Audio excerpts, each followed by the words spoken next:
Good morning, everyone. To be honest, I was sure that wouldn't be easy to talk in front of you today, but after so powerful speech, it's even harder. But let's try to do this.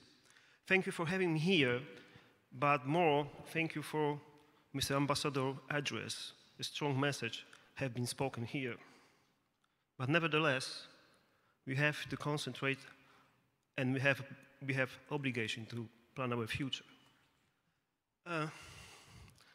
So let me say that Mr. Ambassador mentioned that we went through the COVID, hopefully went through the COVID-19, and our society, our economy was dramatically changed. And there is no doubt that digital transformation is already done.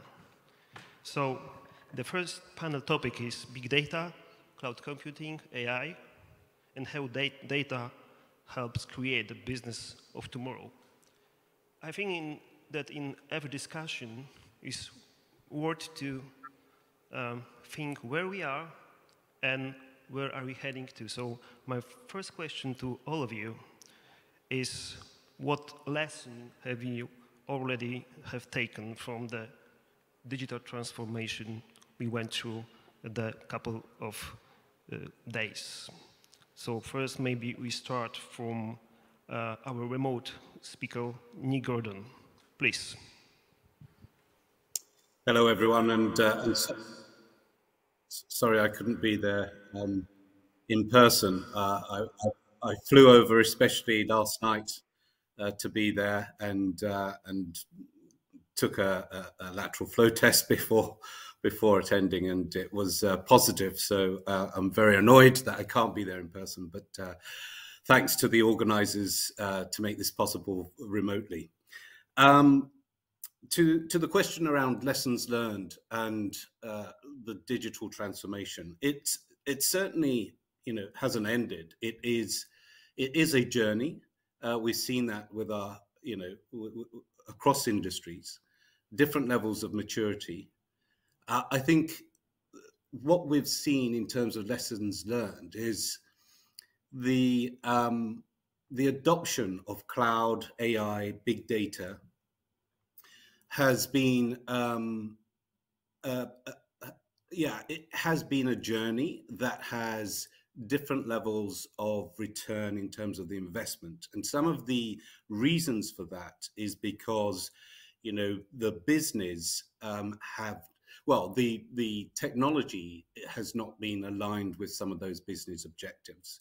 So the promise of going to cloud to reduce cost alone has not materialized, because we can't just look at cost. We need to look at, other factors that actually will generate some benefits around innovation, for example, or, around creating efficiency around operations of how we manage data ourselves.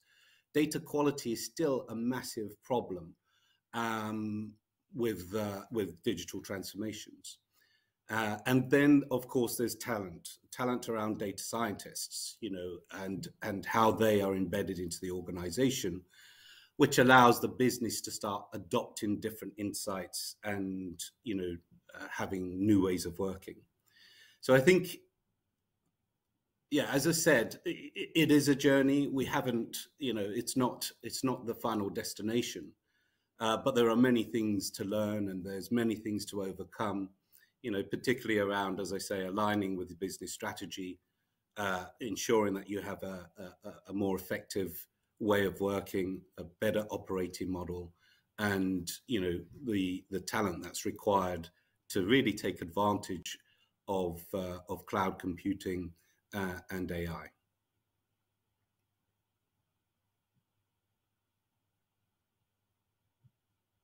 Can you hear me? How far it would take us. So maybe Eva, you're leading one of the biggest retailer on the Polish market. So what is your takeout from the last two years? So I totally agree that with Nick that it's a journey, but I would add that this is non-linear journey. sometimes parabolic and sometimes with totally different direction than you think it should be heading. And in relation to big data, I remember 10 years ago when I was working for a big consultancy, big data was already the topic. So the what was known, but the how not necessarily. And obviously cloud computing and all what we managed to achieve in the last couple of years in terms of AI and machine learning is the how.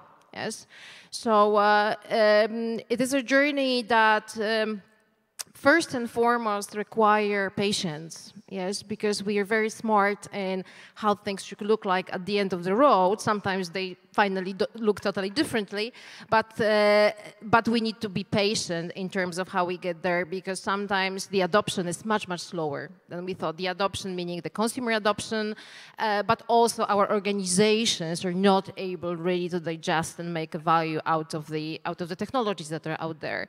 But today, to be honest, we are in the place where actually every business and every function in every business is somehow using advanced analytics, data science, and the how is using actually cloud computing to be able to extract that value. So we are, I think, quite already, I wouldn't say advanced, but using the value of those technologies. Obviously, where it will end, we don't know. Yeah, it looks like it's a journey, but the road is bumpy. Road is really bumpy, but it creates opportunity always when somebody bump down, somebody bump up. So Justyna, you are in a very strategic position because you represent, you are attorney to the Polish Prime Minister in GovTech.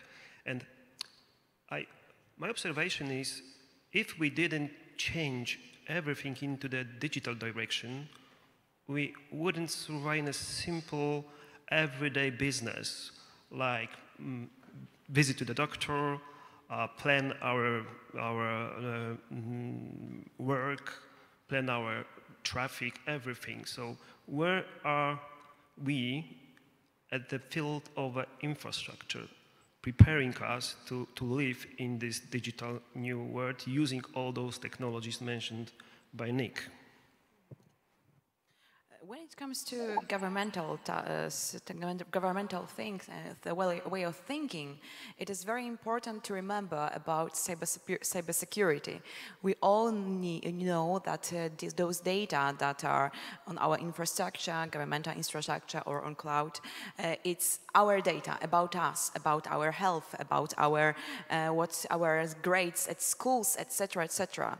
And but for now and when we are looking at our eastern border, we are talking to, for example, to the Ministry of Education, and they have a challenge, they face the challenge how to protect their data.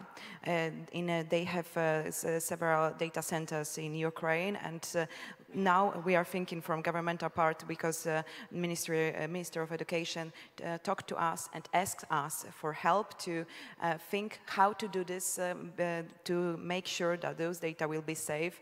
And it's very challenging because still, of course, they are working.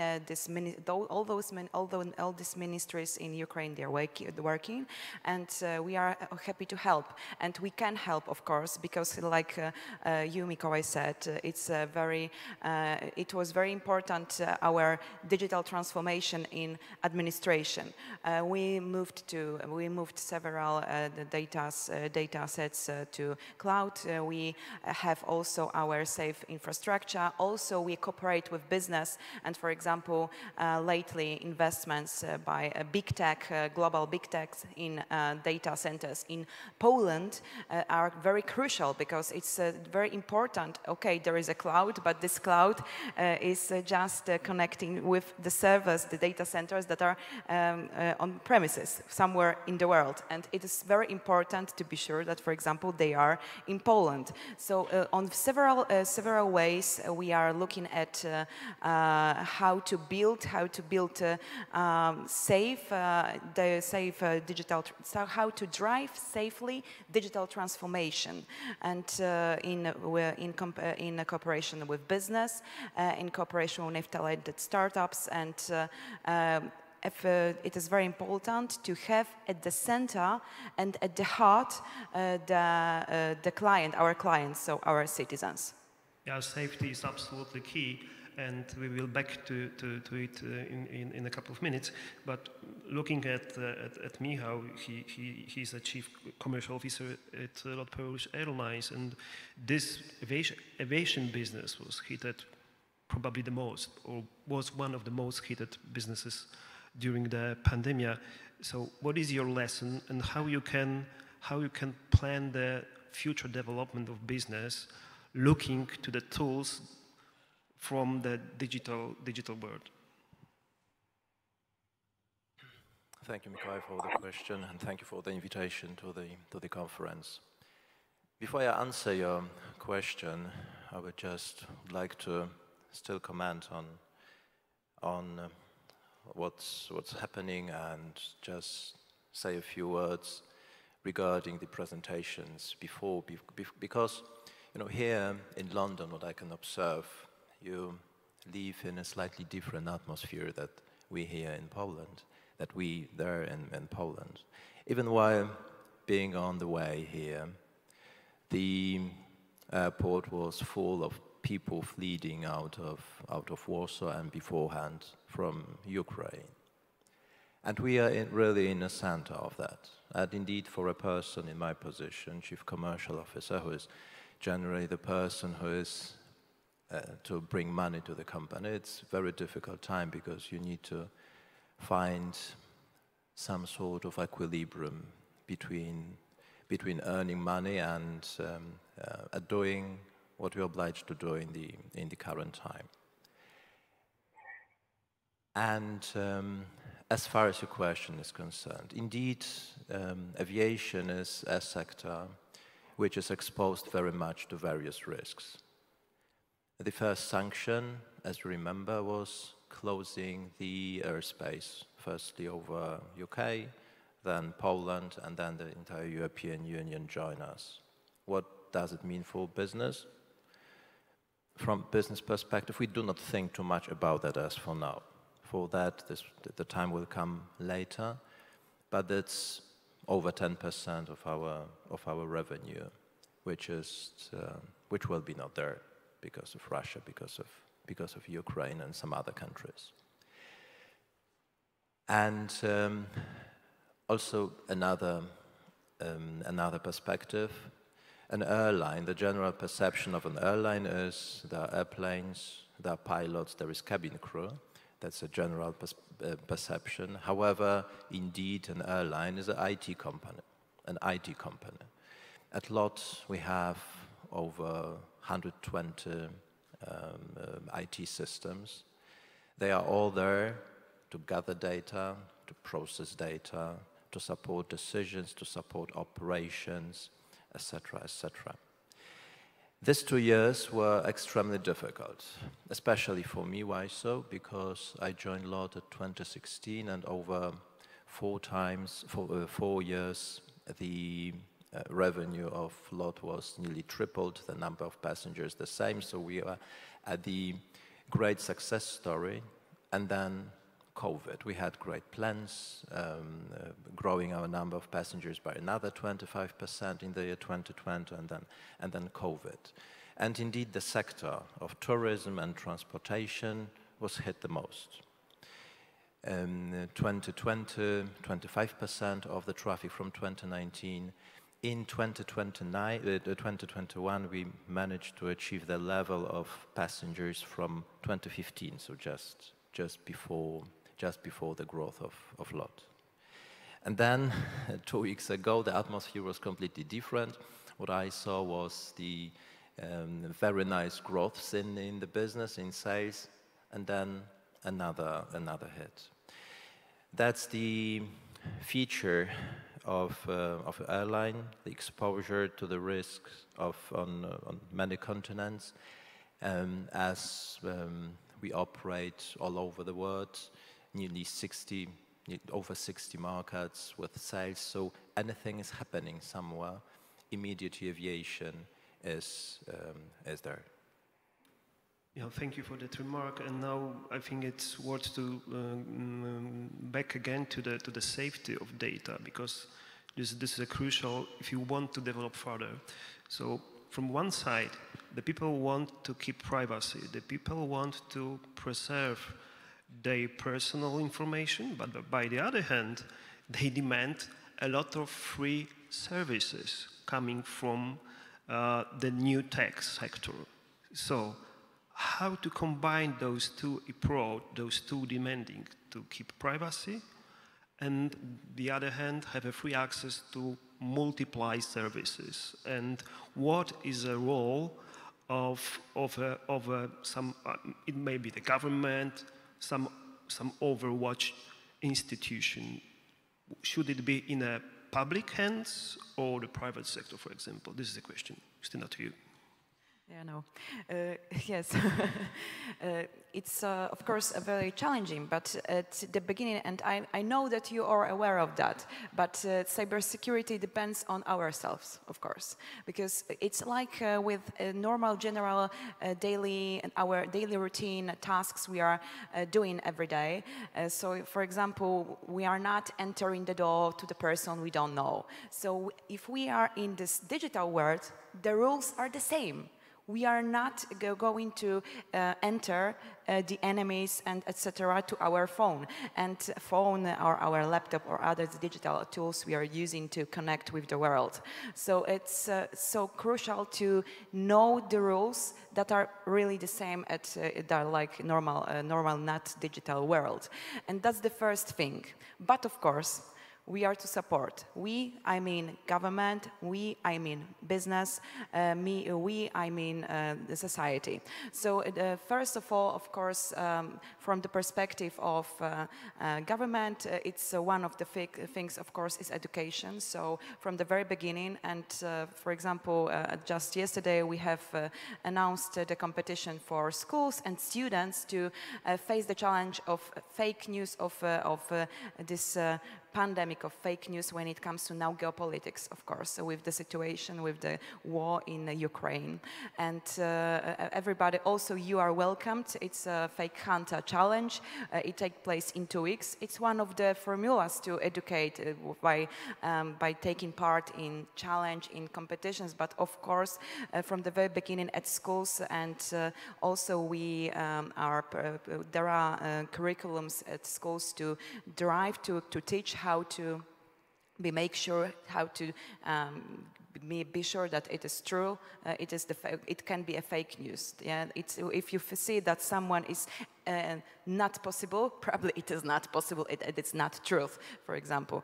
But yeah, media is a great role and very important of media. So if you are going to verify the news, verify via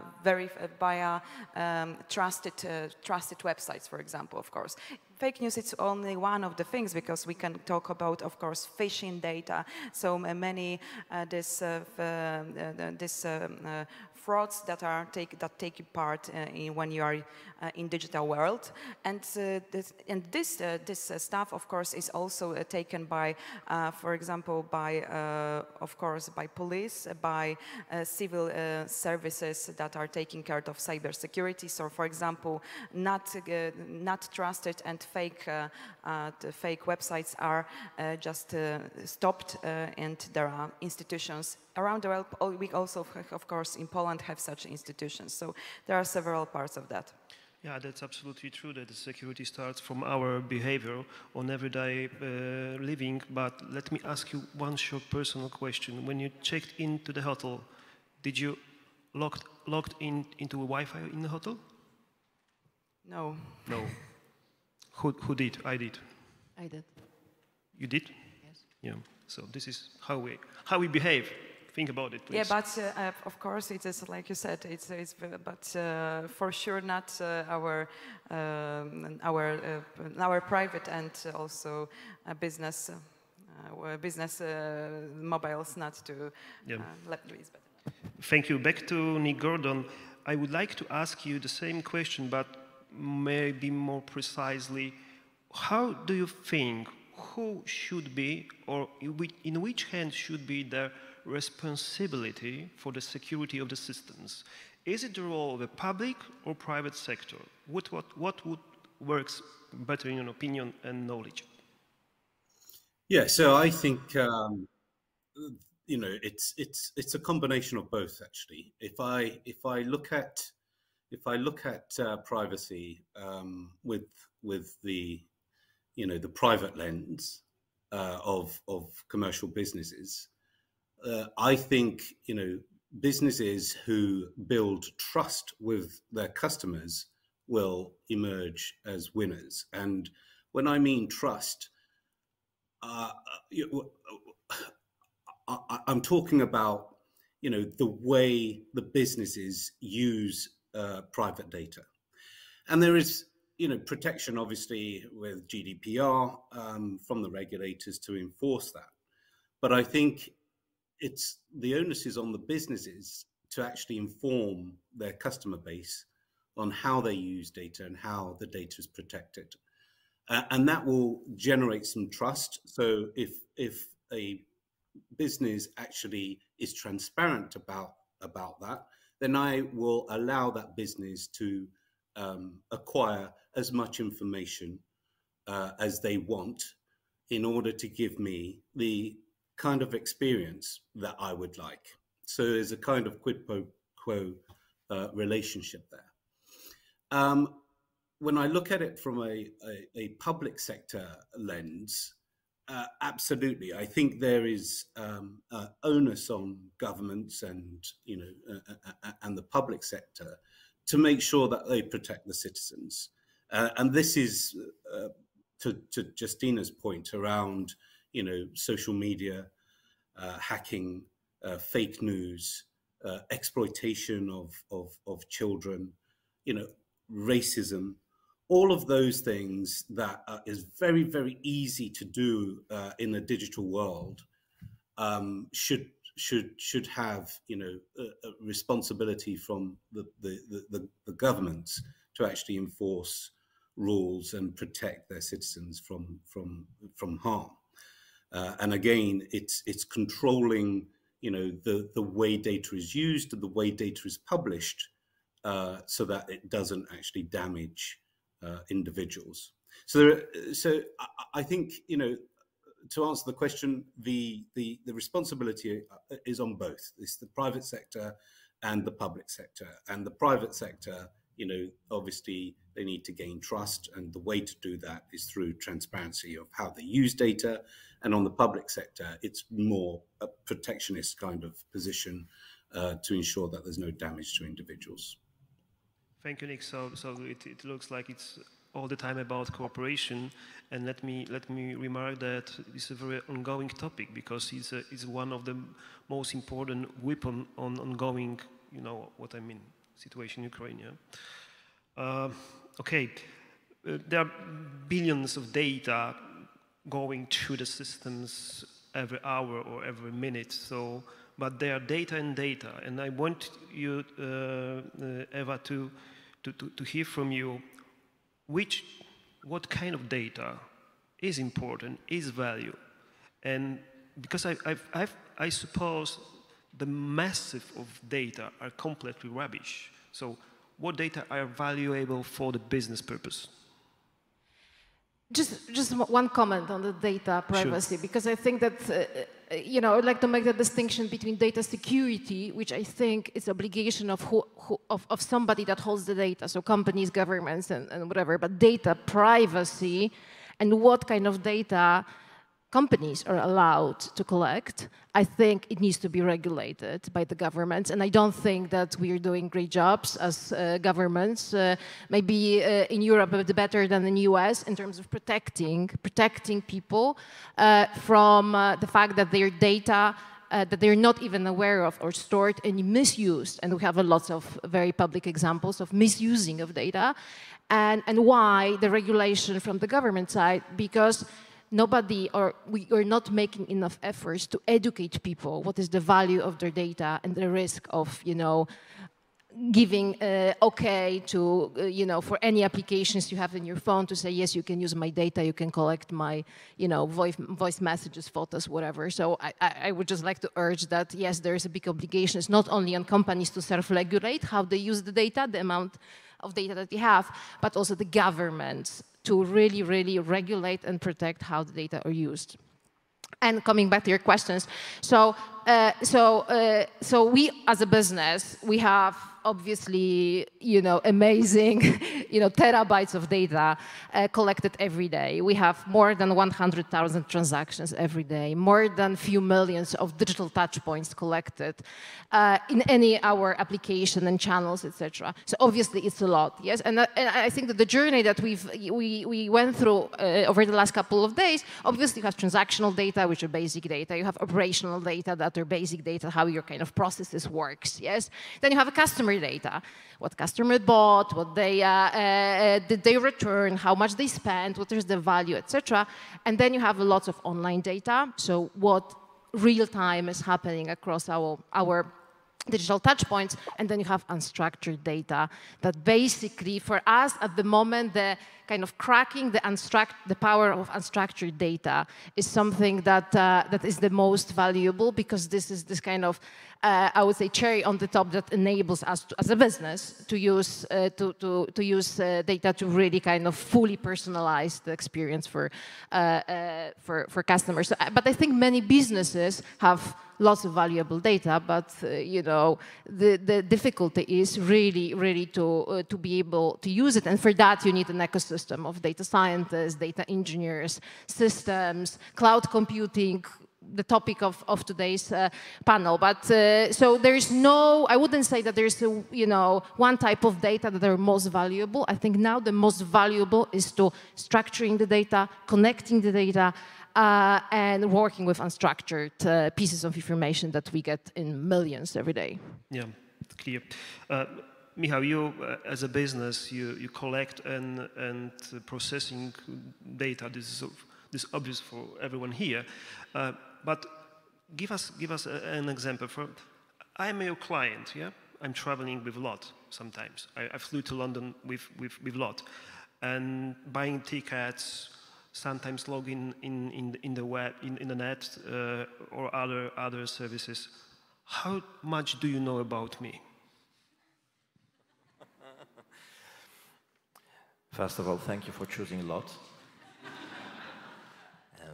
Yes, indeed, we gather plenty of data. This is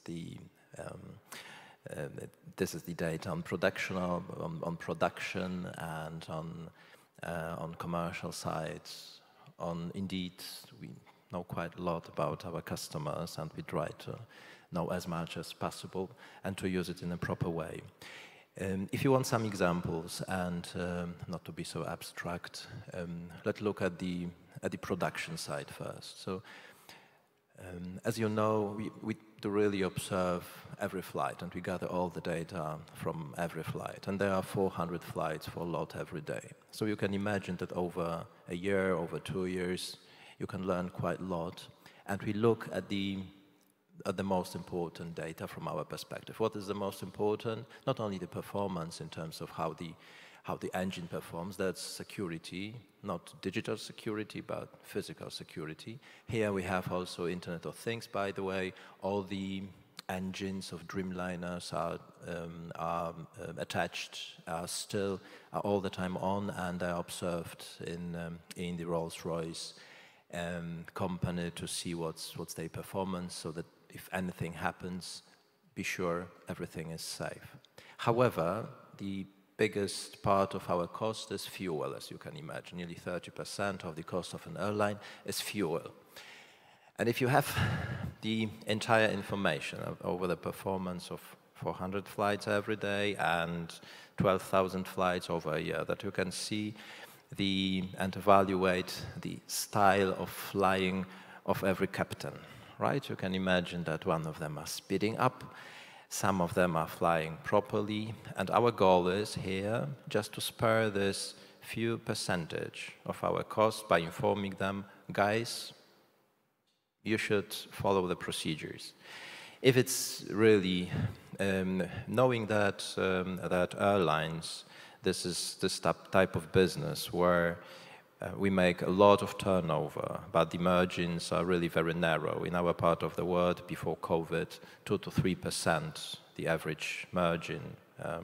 Then it means that this fine-tuning and innovation and increasing the performance is extremely important. On the commercial side, what is more interesting from my perspective, we have indeed also tons of data and tons of information and tons of offers to manage.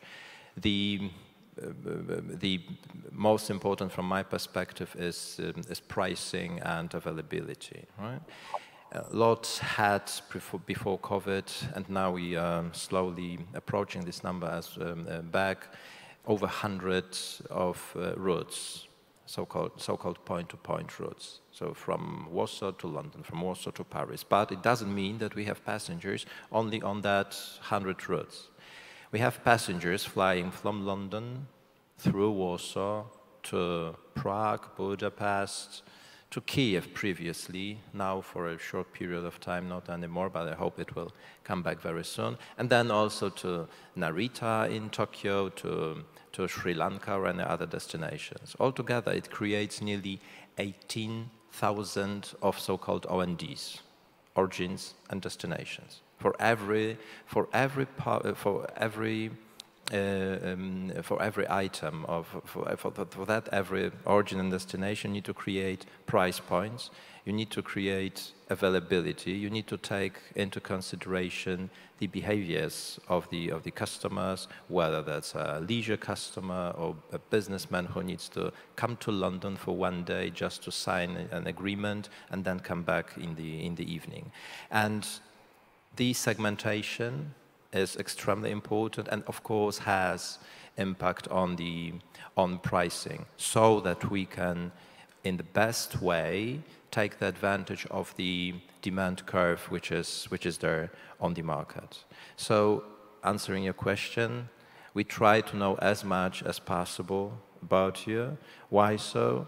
Because we want to satisfy your needs, which we know from your perfect journeys, and to ask you shortly before the flight whether you need a meal on board, whether you want to choose your favorite seat, whether you want to take advantage of business lunch in Warsaw, because these are the items of ancillary revenues which are extremely important for us and from your perspective are important for your satisfaction.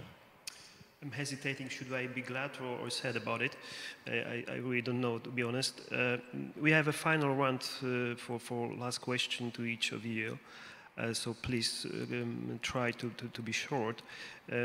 I'm sure that Michał IT guys knows precisely that I'm, for example, a final call passenger, and Nick, I'm wondering how in the future such a details could be processing in a multiply businesses to to cost reduction, to higher the satisfaction of a client, how we can develop the processing of the data and how the future would be better, I hope, thanks to it. So in terms of processing of data in the future, I think, as I was saying right at the beginning, actually, I think the data quality will be improved. There is a lot more focus now on making sure that we get data right, and that will help improve the customer experience. It will help improve, efficiency in operational processes. It will help reduce a lot of cost with all of the duplication of data, which is a result of inconsistency that we see in terms of processing of information. So I think in the future there will be a lot more streamlined, automated processing of data, which is good quality data that again people will have more trust in, and that will help I guess, facilitate a lot better the customer experience and increase NPS. Thank you, Nick. Justyna, how our knowledge and developing of that knowledge, how to use data, will improve our infrastructure, for example? I would like to say that... I mean, broadly treat the infrastructure, yeah? Okay, so it's very important, and we were, all of us talked about that, all of you talked about that, data are tool, like you mentioned, Michał, about to make sure that Mikołaj is satisfied with the services of LOT, or Empik, or clients of Empik are satisfied with what is Empik proposing, etc., etc. And for example, when it comes to clients of government, then all of us are satisfied with living in Poland or in other country in the world.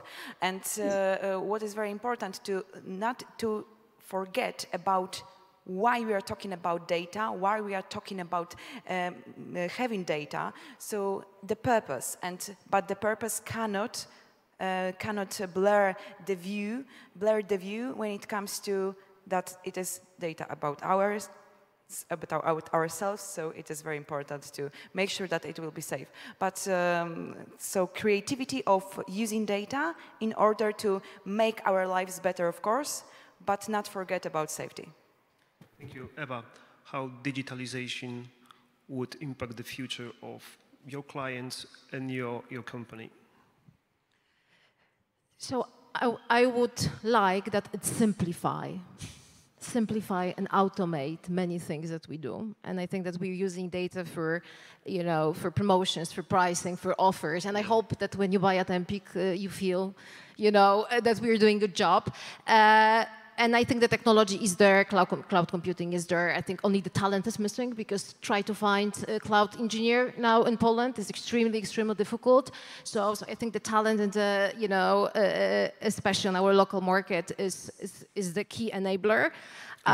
Look at the audience. Yeah, that's I'm kind of talking to this talent that please,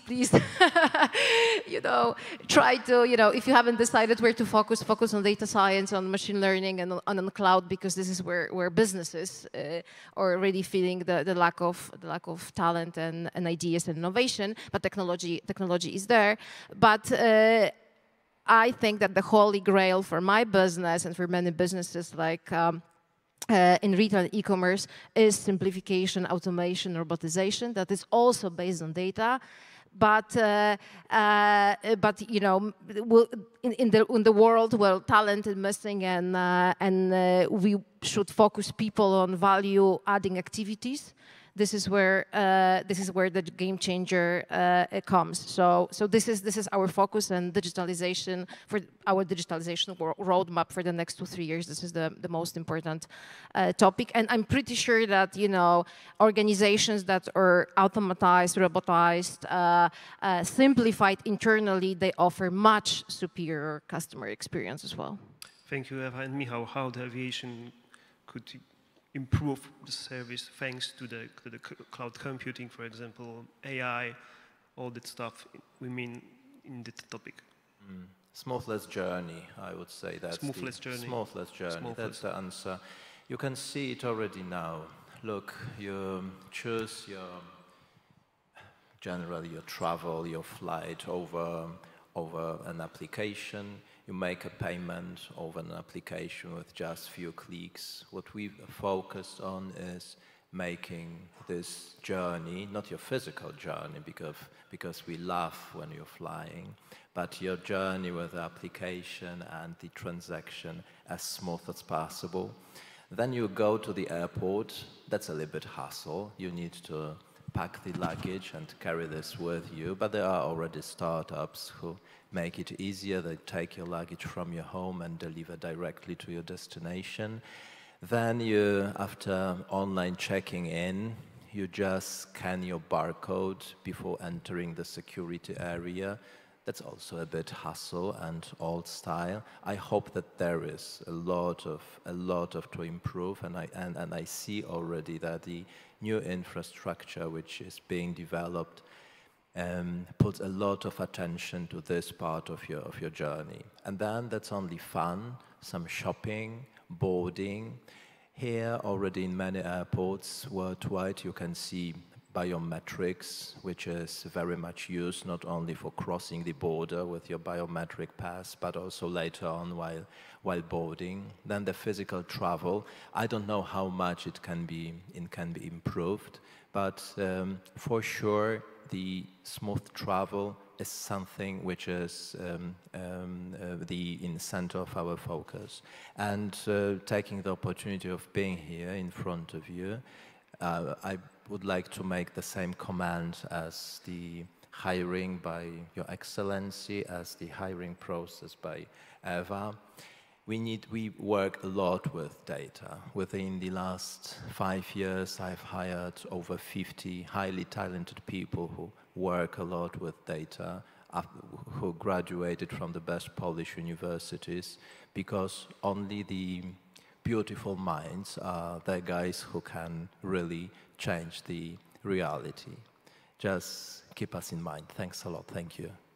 So with the last note from LOT, we finally safely arrived to the end of the panel. So thank you all panelists, thank you all.